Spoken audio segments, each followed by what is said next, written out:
आखिर भरी अदालत सीजीआई पर जूता किसने दे मारा। भरी अदालत क्या हुआ जब एक वकील ने अपना जूता निकाल कर सीजीआई की तरफ फेंकना शुरू कर दिया। दोस्तों, आज सुप्रीम कोर्ट में एक बहुत ही हैरान करने वाला मामला देखने को मिला।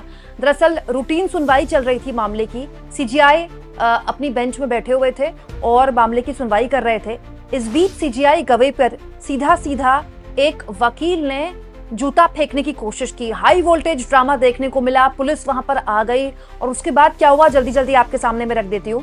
सुप्रीम कोर्ट में दोस्तों मंडे का दिन जो होता है, सोमवार को दिन जो पहला होता है, हफ्ते का पहला दिन, बहुत ही गर्मा गर्मी वाला, बहुत गहमा गहमी वाला रहता है क्योंकि बहुत सारे मामले लिस्टेड होते हैं। जो सीजीआई थे वो अपने मामले में सुनवाई कर रहे थे लॉयर्स के बीच। इस बीच एक लॉयर, एक वकील पास आए और उन्होंने अपना जूता निकाला पैर से और जज की तरफ फेंक दिया, सीजीआई की तरफ फेंक दिया। मतलब सीजीआई बैठे हुए अपने बेंच में सुनवाई कर रहे हैं रूटीन, एक वकील आते हैं, जूता निकालते हैं और सीजीआई की तरफ फेंक देते हैं। हालांकि इस पूरे मामले में जो वहां पर सिक्योरिटी पर्सनल थे, जो सुरक्षा में लगे लोग थे, उन्होंने तुरंत मामले में एक्शन लिया और जो लॉयर थे, जो वकील थे, उनको वहां से बाहर कर दिया। हालांकि यहाँ पर इंपॉर्टेंट बात ये निकल कर आई है दोस्तों, खबर के मुताबिक जो वकील थे वो जब वहां से निकल रहा था, जिसने जूता फेंका सीजीआई की तरफ, उन्होंने ये कहा है सनातन का अपमान नहीं सहेंगे। अब आप कहेंगे कि इसमें सनातन कहां से आ गए, कौन से मामले का यहाँ पर जिक्र हो रहा है दोस्तों। तो ये मामला भी मैं आगे आपको बताऊंगी, लेकिन उसके बाद कोर्ट रूम में कैसा ड्रामा हुआ है मैं बता देती हूँ। पहले जब ये सब कुछ हुआ, उनकी तरफ जूता फेंका गया, सीजीआई आराम से बैठे हुए थे, अपनी जगह ही बैठे रहे, वो हिले भी नहीं अपनी कुर्सी से। और पुलिस, जो भी सुरक्षा के लोग वहां पर मौजूद थे, वो उस वकील को यहाँ से ले गए। वकील बोल रहे थे सनातन का अपमान नहीं सहेंगे और सीजीआई वहीं बैठे रहे। सीजीआई ने जो आसपास लॉयर्स थे, वकील थे, उनसे साफ कहा कि ये जब चीजें मुझे हिला नहीं सकती हैं, आप डिस्ट्रैक्ट मत होइए, आप अपने काम में लगे रहिए। मतलब सीजीआई ने 1 मिनट वेस्ट नहीं किया, सीजीआई ने बिल्कुल इन चीजों पर ध्यान नहीं दिया और अपने काम में लग गए। उन्होंने साफ तौर पर कहा कि don't get distracted by all this, इन सब चीजों से आप डिस्ट्रैक्ट मत होइए, हम डिस्ट्रैक्टेड नहीं हैं, ये सब चीजें मुझे प्रभावित नहीं कर सकती, these things do not affect me. अब यहाँ पर सनातन के अपमान का नारा क्यों लगाया इस वकील ने भरी अदालत में, ये मैं आप बता देती हूँ दोस्तों। हुआ क्या था, कुछ दिन पहले खजुराहो में विष्णु भगवान की 7 फीट लंबी एक मूर्ति थी, जिसको लेकर सुप्रीम कोर्ट में मामला गया था। और इस मूर्ति के लिए, इस मूर्ति पर जब सुनवाई की सीजीआई ने, सीजीआई की बेंच में ही गई, तो इस मांग को लेकर सुनवाई हुई थी कि जो चेहरा है विष्णु भगवान का वो क्षतिग्रस्त था, तो जो विष्णु भगवान का चेहरा है वो फिर से स्थापित किया जाए, मतलब मूर्ति का फिर से पुनरीक्षण किया जाए, उसको दोबारा से बनाया जाए। तो इस पर सुनवाई के दौरान सीजीआई ने कमेंट कर दिया था कि go and ask the deity itself do something, जाओ अपने भगवान से खुद कहो कि वो अपनी मूर्ति ठीक कर लें। आप ये कहते हैं कि आप लॉर्ड विष्णु के, मतलब भगवान विष्णु के भक्त हैं, तो जाइए उनके लिए प्रे कीजिए, उनसे प्रार्थना कीजिए। ये आर्कियोलॉजिकल साइट है और एएसआई का ये काम है, एएसआई करेगा, मैं इसके लिए परमिशन नहीं देता हूँ। जब ये मामला आ गया और सीजीआई की तरफ से ये टिप्पणी हो गई, इसके बाद सीजीआई की सोशल मीडिया में बहुत जबरदस्त तरीके से ट्रोलिंग हुई और उन पर आरोप लगाए गए कि सीजीआई ने इस तरह का अपमान करके हिंदू भावनाओं को ठेस पहुंचाई है। बहुत से लोगों ने ये भी कहा कि सीजीआई हिंदू देवी देवताओं के बारे में तो इस तरह की टिप्पणी कर सकते हैं, लेकिन क्या दूसरे धर्म के देवी देवताओं के बारे में भी ऐसी टिप्पणी कर सकते हैं? मैं आपको बता दूं दोस्तों, सीजीआई गवाही जो है वो खुद बौद्ध धर्म के अनुयायी हैं और इस पूरे मामले में उनके धर्म को लेकर भी बहुत तरह की टिप्पणियां की गई, बहुत जबरदस्त ट्रोलिंग हुई सीजीआई की।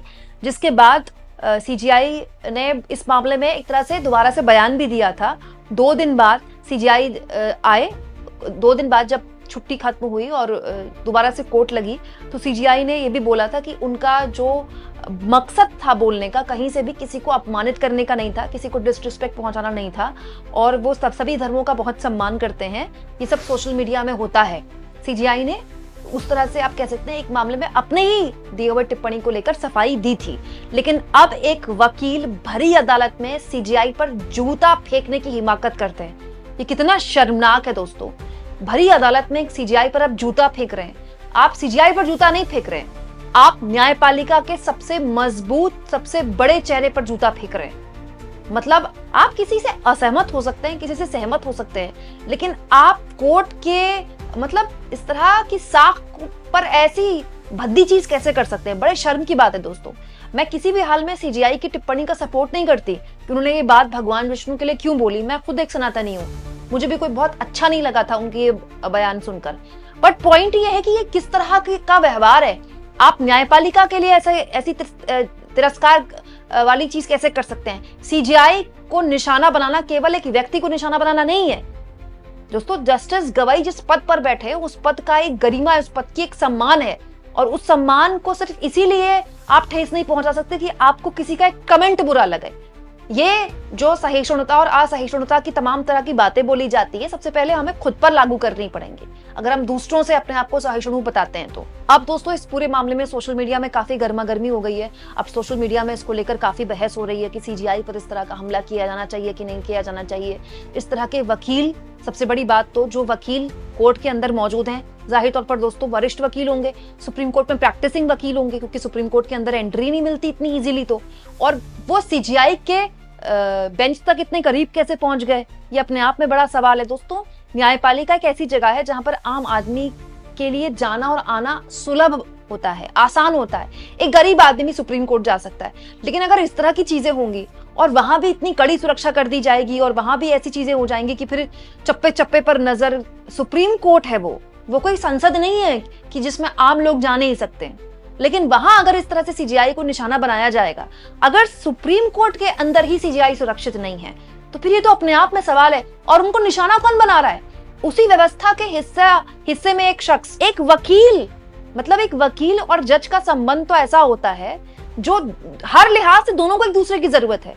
एक वकील सीजीआई पर इस तरह से टिप्पणी कर रहा है, न केवल टिप्पणी कर रहा है बल्कि उनको जूता फेंक रहा है। आप सोचिए, मतलब एक कितना हिंसक कृत्य किया एक वकील ने। दोस्तों हमें यहाँ भूलना नहीं चाहिए कि हाल के दिनों में सुप्रीम कोर्ट के ऊपर जिस तरह से अटैक हुए हैं, ये अपने आप में बिल्कुल अलग तरह का मामला है।